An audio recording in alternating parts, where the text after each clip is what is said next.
जालना भाजपाचे शहर महानगर अध्यक्षपदी अशोक पांगारकर यांची नियुक्ती करावी. सकल तेली समाजाची केंद्रीय रेल्वे राज्यमंत्री रावसाहेब दानवे यांच्याकडे मागणी. ओबीसी नेते तथा तेली समाजाचे अध्यक्ष अशोक पांगारकर यांना भाजपातून डावललं जातंय. तेली समाजाने व्यक्त केला नाराजीचा सूर.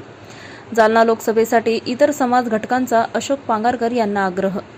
जर पांगारकर यांनी दानवे यांच्या विरुद्ध दंड थोपटले तर दानवे यांना बसणार 9 ते 9.5 लाख मतांचा फटका. तेली समाजाने दानवे यांना दिला अप्रत्यक्ष इशारा. सकल तेली समाज जालन्याच्या पदाधिकाऱ्यांनी आज केंद्रीय रेल्वे राज्यमंत्री रावसाहेब दानवे यांची भेट घेतली आहे. भाजपाने त्याच्या सर्व कार्यकारिणीची नेमणूक केली आहे. मात्र जालना भाजपाचे शहर महानगर अध्यक्ष हे पद रिक्त ठेवलेले आहे.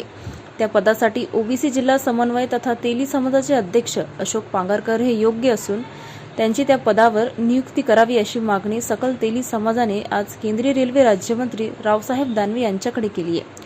ओबीसी जिल्हा समन्वयक तथा तेली समाजाचे अध्यक्ष अशोक पांगारकर यांना भाजपा जिल्हा कार्यकारिणीतून डावललं जात आहे. मागील वर्षभरापासून अशोक पांगारकर हे नाराज असून त्यांना भाजपातून लांब ठेवलं जात आहे. आधी अशोक पांगारकर यांना भाजपा कार्यकारिणीत पद दिले नाही, नंतर त्यांना पक्षापासून दूर ठेवले जाऊ लागले. त्यामुळे पांगारकर यांनी पक्षातील काही नेत्यांबद्दल नाराजी वाढवली आणि त्यांनी पक्षापासून दूर राहणे पसंत केले. तेली समाजाचे नेते असलेले अशोक पांगारकर यांना भाजपातून डावललं जात असल्यानं तेली समाजामध्ये तीव्र नाराजी असून ही नाराजी आज तेली समाजाच्या पदाधिकाऱ्यांनी दानवे यांना बोलून दाखवली आहे. जालना लोकसभेसाठी महायुतीने त्यांचा उमेदवार जाहीर केलाय. मात्र महाविकास आघाडीकडून उमेदवाराची घोषणा अद्याप बाकी आहे. या निवडणुकीसाठी इतर समाज घटकांचा अशोक पांगारकर यांना आग्रह असून तेली समाजाचे 50-60 हजार लोक आहेत. शिवाय सकल ओबीसी समाजाचे 9-9.5 लाख लोकांचे संघटन आहे. तर ओबीसी नेते अशोक पांगारकर यांनी दानवे यांच्या विरुद्ध दंड थोपटले तर दानवे यांना ओबीसी समाजाच्या 9-9.5 लाख मतांचा फटका बसण्याची शक्यता आहे, असा प्रत्यक्ष इशारा सकल तेली समाजाने दानवे यांना दिलाय. त्यामुळे पुढचे आव्हान पाहून दानवे अशोक पांगारकर यांची नाराजी दूर करणार का हे पाहणं महत्त्वाचं ठरणार आहे. बैठकीमध्ये जे झालं त्या संदर्भामध्ये एक विशेष बाब ही पण घडली की भारतीय जनता पक्षाने त्यांची नवीन कार्यकारिणी प्रदेशामध्ये जाहीर झाल्यानंतर जिल्हावार कार्यकारिणी नेमणूक केलेली आहे. जिल्हावार कार्यकारिणी त्यांच्या नेमणूक झाल्यानंतर सर्व पदांचे नावं आणि सर्व पदांची घोषणा त्यांनी केलेली आहे. मात्र जालना भारतीय जनता पक्षाचे जिल्हा महानगर अध्यक्ष, जालना शहर महानगर अध्यक्ष हे पद त्यांनी अजून भरलेलं नाही. आणि आमच्या समाजाची एक भावना अशी आहे की त्यासाठी अशोकांना पांगारकर हे पात्र आहेत आणि त्यांना ते द्यावं यासाठी त्यांनी त्यांच्या लेवलवर त्यांच्या पक्ष पातळीवर जे काही प्रयत्न केले कदाचित त्यांना त्यावरती यशस्वी असा निर्णय मिळाला नाही. म्हणून त्यांनी समाजासमोर ही आम्हाला कळाली बाब होती आणि त्यांनी ज्या वेळेला आम्ही त्यांना सांगितलं त्यांनी सांगितलं की माझ्या या वैयक्तिक मॅटरमध्ये समाजाने इन्व्हॉल्व होऊ नये. तरीसुद्धा आमच्या समाजाचं ते नेतृत्व असल्यामुळं आम्ही समाजाची उत्स्फूर्तपणे मीटिंग घेऊन हे सगळं ठरवलं आणि माननीय रावसाहेब दानवे साहेबांना आम्ही आज भेटून हे आमचं जे निवेदन आहे ते दिलं.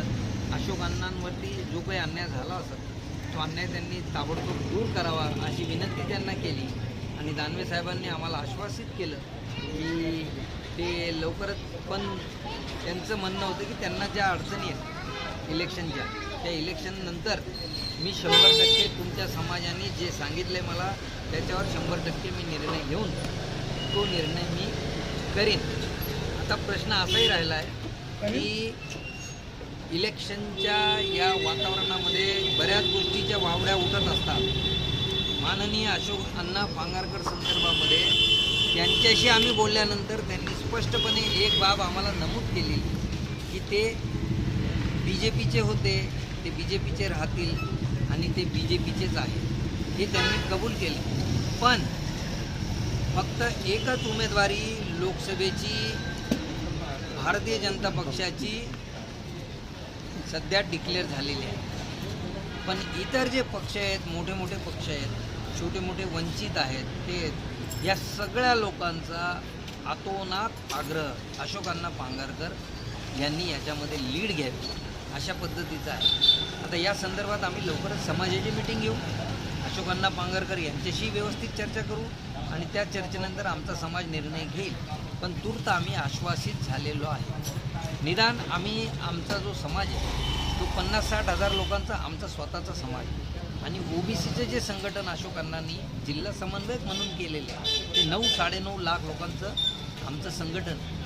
तर या सगळ्या संघटनेमधून जे काही आम्हाला चांगलं करता येईल, कोणालाही निगेटिव्हिटी न ठेवता आमचा समाज चांगल्या कामासाठी कोणत्याही राजकीय नेत्याच्या पाठी. काय नाव आपलं? मी मोहन अबोले, जालना जिल्हा तेली समाजाचा सेक्रेटरी आणि मार्गदर्शक मंडळाचा सदस्य.